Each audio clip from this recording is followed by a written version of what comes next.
Bonjour, je m'appelle Lucie Le Goff. Cette année, pour le projet de fin d'études, je réalise un éventail autour de la thématique de l'éclosion.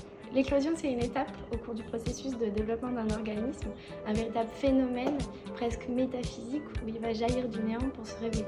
À l'échelle du bourgeon, de l'insecte, c'est quelque chose qui est unique, qui ne se produit qu'une seule fois, mais à l'échelle d'une espèce, du végétal, c'est quelque chose de plutôt cyclique. C'est un véritable événement auquel on va chercher à assister tous les ans ou tous les 10 ans dans le cadre de la Rome Titan. Et métaphoriquement, ça va désigner l'apparition. L'éclosion, elle pourrait tout simplement se résumer par un mouvement, une dynamique qui va jaillir de l'intérieur vers l'extérieur. Ça m'a tout de suite évoqué ce déploiement sur un plan que l'on qualifie par le terme flabelliforme, qui découle à l'origine du mot flabellum en latin, qui désigne l'éventail. Lors de mon stage chez Duvalroy, j'ai véritablement découvert les différentes typologies d'éventail, donc éventail brisé, éventail plissé, éventail palmette.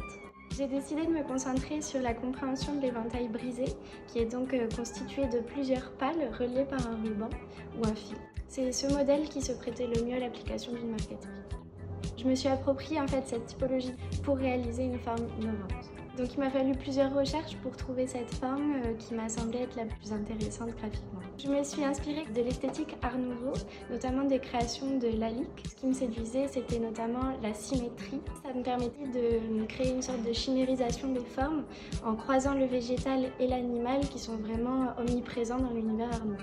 Pour cet éventail, j'ai décidé de travailler majoritairement la paille et la travailler différemment, c'est-à-dire que je la défibre pour réaliser des fils qui me permettent de l'onduler. La structure de l'éventail sera en titane pour des questions de rigidité et de légèreté également. J'ai choisi aussi d'incruster des cabochons de nacre.